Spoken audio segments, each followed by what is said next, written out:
Cada año, la naturaleza nos regala un milagro único en el mundo. La llegada de millones de mariposas. Estas pequeñas viajan alrededor de 4.500 kilómetros para llegar a su hogar. Ven y sorpréndete con su danza multicolor en los santuarios de la mariposa monarca en Michoacán.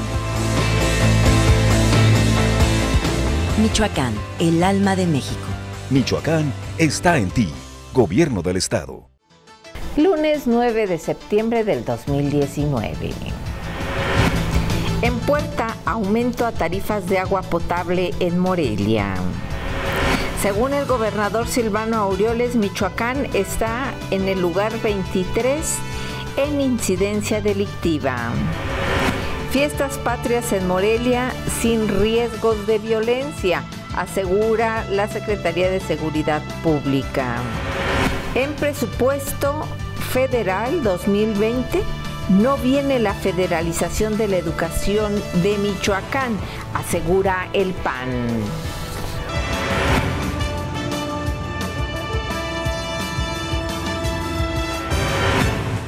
Hola, ¿qué tal? Bienvenidos a Respuesta TV. Soy Laura López y les saludo con afecto a través de www.respuesta.com.mx desde Morelia, Michoacán, México.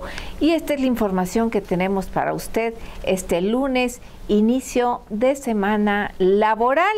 Y bueno, déjeme decirle que en este inicio de semana, pues el alcalde moreliano Raúl Morón dijo que no descarta a un posible aumento a las tarifas del agua potable, que bueno, esto tienen 5 años que no se incrementan, pero bueno, vamos al detalle con Jessica Aguirre. Se está valorando el que se dé un incremento a las cuotas de agua potable, señaló el alcalde de Morelia, Raúl Morón Orozco. En la entrevista señaló que es posible que se dé el incremento, ya que desde hace 5 años que no se incrementan las cuotas de agua potable y el organismo operador tiene dificultades financieras. Por eso se explica lo de la huelga que tuvieron al finalizar la administración pasada. Asimismo, refirió que se está valorando el que las cuotas sean lo mínimo para la gente de menos recursos, lo cual aún no tiene identificado porque se continúa analizando la propuesta del incremento al servicio del agua, aunque detalló que lo recaudado servirá para temas de infraestructura, mantenimiento y para lo que tienen que utilizarse este tipo de cuotas. Por último, cuestionado por el tema de si podría desaparecer el OAPAS, indicó el municipio que se tiene la idea de que no desaparezca, para lo cual el próximo año se buscará el sanearlo e inyectarle recursos para dejarlo en números negros, que fue parte del compromiso que se hizo al inicio de la administración. Jessica Aguirre, Respuesta. Por otro lado, en su tradicional rueda de prensa de los lunes, el gobernador del estado, Silvano Aureoles, bueno, pues dijo que Michoacán está en el lugar 23 de incidencia delictiva. Esto, por supuesto, a nivel nacional. Yasmín Ferreira con el detalle. El gobernador Silvano Aureoles Conejo aseguró no tener información de que algunos cuerpos policíacos municipales estén coludidos con el crimen organizado. Sin embargo, en meses anteriores se detectó alguna irregularidad en los municipios de Los Reyes, Nuevo Urecho y Parácuaro. Aseguró que en esos casos se actuó y se continuará la revisión. En conferencia de prensa semanal informó que Michoacán ocupa el 23º lugar nacional en cuanto a incidencia delictiva, el 18 en hechos de alto impacto, lejos, afirmó, de los primeros lugares como se pudiera pensar, aunque sí reconoció que se percibe de diferente manera. Sin embargo, reconoció que los homicidios sí se han disparado debido al consumo y comercialización de droga y como ejemplo puso a municipios como Morelia, Uruapan y Zamora. Pese a esas cifras, el gobernador aseguró que también se ha avanzado en la infraestructura policial y de seguridad al contar con 5.500 policías de los 8.500 que se requieren. Se tienen ya listos 7 de los 10 cuarteles regionales, además de cámaras de videovigilancia, detectores carreteros y diversa tecnología que se usa para el combate a la delincuencia. Con los recientes hechos de Tepalcatepec, el mandatario pidió a los medios de comunicación no hacer apología del crimen y generar un escenario adverso para la imagen del Estado. Reiteró su disposición a coordinarse con las autoridades federales en la estrategia de seguridad nacional para hacerle frente al combate a la delincuencia. Yasmín Ferreira, Respuesta. En otros temas, Mire, polémica por un supuesto acoso sexual de un maestro de Derecho hacia una joven. El detalle con Tere de la Torre. La Facultad de Derecho de la Universidad Michoacana ya investiga un caso de presunto acoso sexual de un profesor hacia una estudiante ocurrido en los últimos días, ello a través de su consejo técnico que integró el expediente y lo ha remitido ya al Tribunal Universitario. Su director, Héctor Chávez Gutiérrez, precisó en entrevista este lunes que el consejo técnico tuvo conocimiento del caso el viernes pasado y se está aplicando el protocolo contra violencia de género. A pregunta expresa, quien es también presidente del Tribunal Universitario, señaló que el maestro señalado no ha sido cesado de sus labores docentes porque tiene derecho de réplica debido al principio de presunción de inocencia. En el caso de la chica, se le ha retirado de todo contacto con este profesor en cuestión y si ella lo pide, puede ser cambiada de modalidad o de sección estudiantil, precisó. Héctor Chávez Gutiérrez señaló también, cuestionado al respecto, que al menos hay 3 casos de acoso sexual denunciados ante Tribunal Universitario por los consejos técnicos de las facultades donde ha ocurrido. Además de la Facultad de Derecho, hay 2 planteles más cuyo nombre se reservó. Dijo que ya se siguen los casos por separado, los 3, con la esperanza de integrar un dictamen de acuerdo a los tiempos jurídicos internos del tribunal. Y cada caso se tratará por separado, de modo que de cada expediente, en cuanto éste se tenga, se hará un dictamen y se presentará ante Consejo Universitario para que éste apruebe o rectifique o modifique. Posteriormente, al mediodía de este lunes, en entrevista con el prestigiado periodista Jaime López Martínez, en su noticiero de respuesta que transmite Vox FM, dijo que de los 3.500 profesores que en general imparten clases en la Universidad Michoacana, en general todos son limpios, pero desafortunadamente puede haber casos específicos de corrupción de profesores que piden dinero o una botella a estudiantes para pasarlos, o de acoso sexual, es decir, pedir favores sexuales también para pasar alumnas reprobadas. Teresa de la Torre, respuesta. En otros temas, en el presupuesto federal 2020 asegura el PAN que no viene la federalización de la educación. Alejandra Martínez con el detalle. Diputados federales emanados del Partido Acción Nacional aseguraron que el presupuesto de egresos federal correspondiente al ejercicio fiscal 2020 no contempla la federalización de la nómina magisterial de Michoacán, pese a las promesas del presidente de la República, Andrés Manuel López Obrador.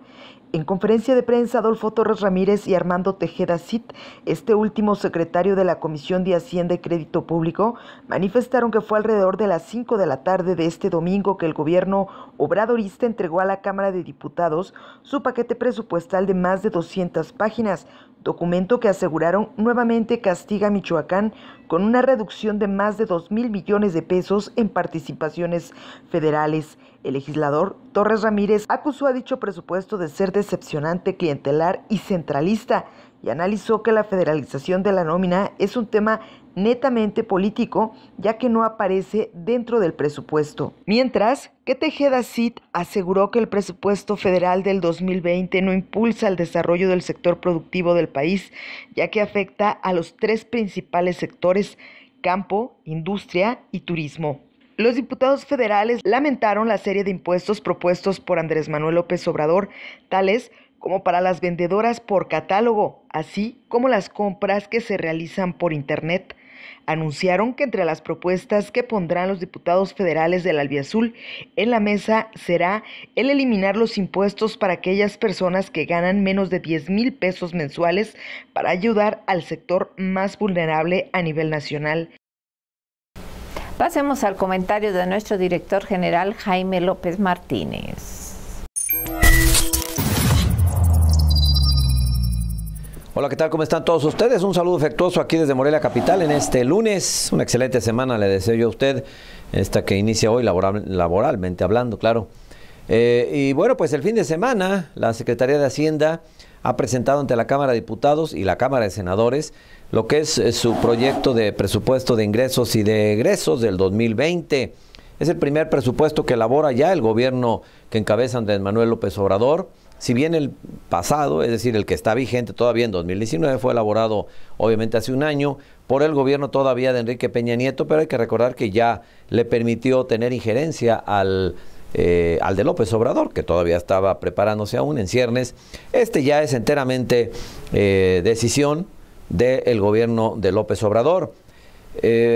Obviamente tiene que pasar por la Cámara de Diputados y de Senadores, pero pues viendo cómo está la correlación de fuerzas y la Morena y la 4T pues dominando las dos cámaras, es un hecho que como lo mandó el gobierno del presidente López Obrador, así con las comas que lleve, los puntos y comas, los faltas de ortografía que lleve, así la van a aprobar los diputados y los senadores, al estilo antiguito del PRI, donde no se atrevían los diputados a cambiarle una coma a lo que el señor presidente de la República enviara. Otra vez estamos en esos tiempos y bueno, pues ya se conocen los alcances y los criterios, las prioridades y a qué le va a dar justamente mayor énfasis el gobierno de López Obrador en sus sectores, en sus dependencias. Por supuesto, hablamos del sector energético, de Pemex en particular, de la Secretaría de Energía, hablamos de apoyos para la seguridad, por supuesto para los programas que él llama de bienestar, que son las becas, ayudas para la gente de escasos recursos y demás. Esas son las prioridades del gobierno de López Obrador. En contraparte, pues va a ser muy castigado todo lo que es turismo, como si no fuera la principal fuente de ingresos de México después del petróleo, la industria llamada sin chimeneas, es decir, el turismo.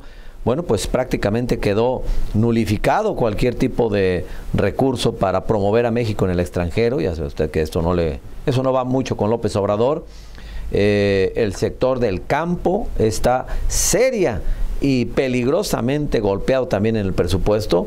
Muy brutal el golpe que recibe todo el sector agropecuario. No es fácilmente entendible esto, pero así es. Y particularmente para Michoacán, bueno, pues dicen los diputados panistas que ya se metieron a escarbarle a este proyecto de presupuesto que no está contemplado en ninguna parte la posible federalización de la educación michoacana. El presidente López Obrador lo ha confirmado en 2 ocasiones públicamente, que sí, su gobierno, que sí está de acuerdo en recibir nuevamente lo que es el compromiso como parte patronal de toda la nómina educativa michoacana. Ya sabe usted que es un planteamiento del gobernador Silvano Aureoles desde hace ya casi un año. Y bueno, pues ha sido muy reiterativo inclusive López Obrador en decir que sí, que está bien, que le va a entrar. Pero ojo, desde un principio lo dijimos aquí. Sí, dijo que sí, pero no dijo cuándo. Y claramente no va a ser en el 2020.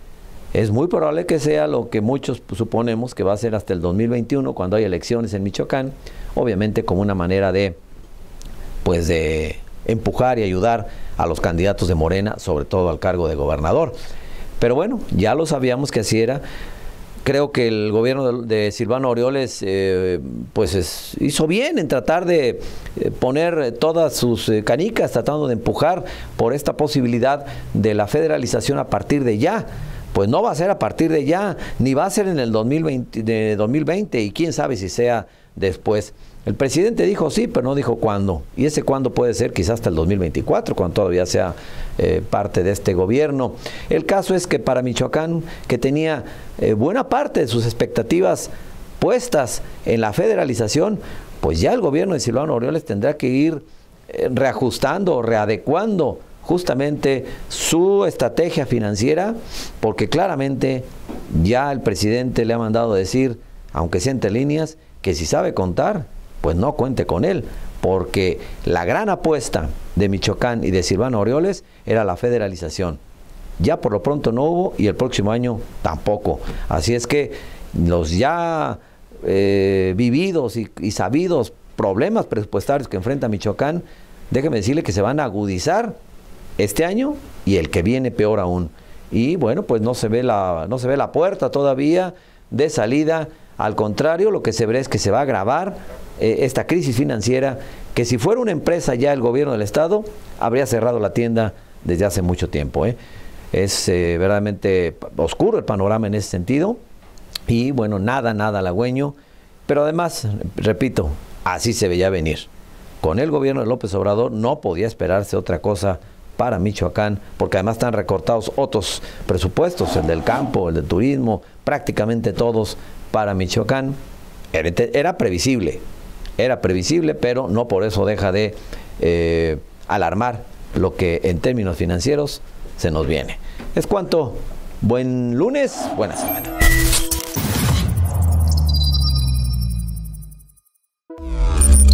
Bueno, y de acuerdo al titular de la Secretaría de Seguridad Pública, Israel Patrón, bueno, pues no hay ninguna amenaza, ningún incidente que opaque las fiestas patrias en el estado. Yasmín Ferreira con el detalle. A 11 años de los granadazos en Morelia y ante los hechos violentos ocurridos en las últimas semanas, las autoridades estatales de seguridad pública descartaron que existan riesgos de violencia para los festejos patrios en la entidad. El secretario de Seguridad Pública del Estado, Israel Patrón Reyes, aseguró que no tiene ningún indicio de amenazas o riesgos para la población durante las fiestas nacionales. En entrevista, informó que para Morelia se han destinado un total de 700 elementos de la Policía Michoacán, desplegados en todo el territorio local para esas fechas, y según en cada municipio se hará lo mismo. En lo que se refiere a Tepalcatepec, la situación está bajo control ya de las fuerzas de seguridad, tanto estatales como federales, aunque sigue la disposición del alcalde y el cabildo de aquel municipio en la decisión de no realizar las fiestas patrias. Añadió que la situación en aquella localidad se ha normalizado, se mantiene el despliegue de elementos policíacos y no hay ningún dato que permita a las autoridades emitir alguna alerta a la población. Yasmín Ferreira, respuesta. Y dice el ayuntamiento que tiene bajo control a los vendedores ambulantes del centro histórico. Jessica Aguirre con la información.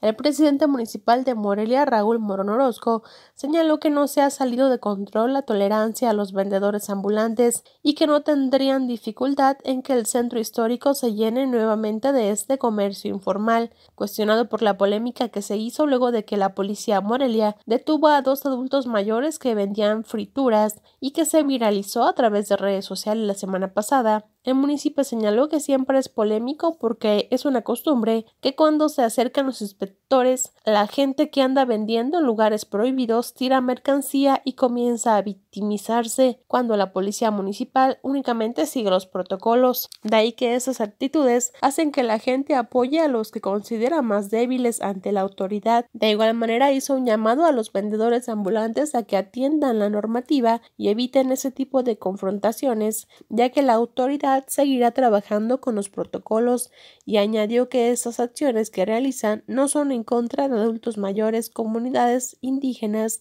o grupos vulnerables, sino que atienden a la legalidad del bando solemne. Así también puntualizó Morón Orozco que durante las noches y principalmente el día sábado se tolera un poco más la cantidad de ambulantes en el primer cuadro por la cantidad de gente que acude a presenciar el encendido de catedral.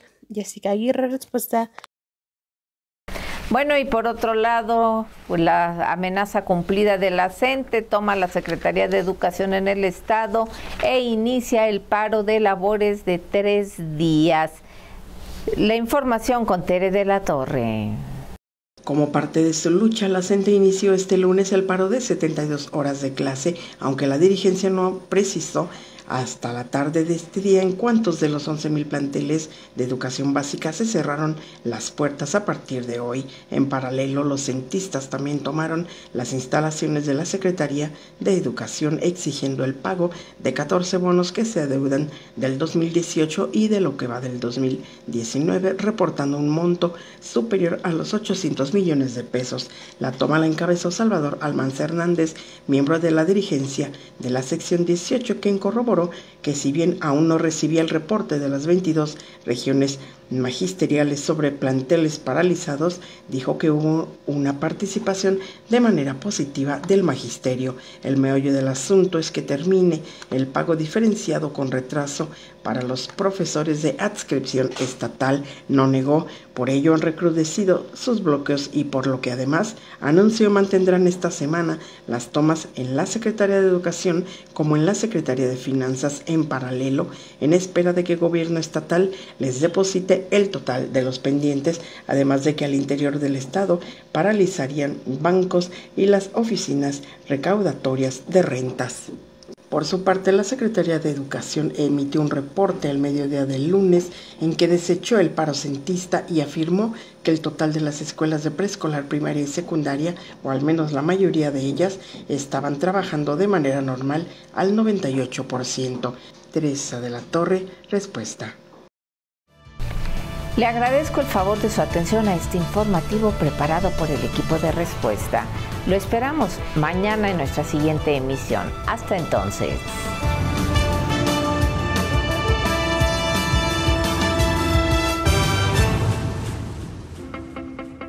Cada año, la naturaleza nos regala un milagro único en el mundo. La llegada de millones de mariposas. Estas pequeñas viajan alrededor de 4.500 kilómetros para llegar a su hogar. Ven y sorpréndete con su danza multicolor en los santuarios de la mariposa monarca en Michoacán. Michoacán, el alma de México. Michoacán está en ti. Gobierno del Estado.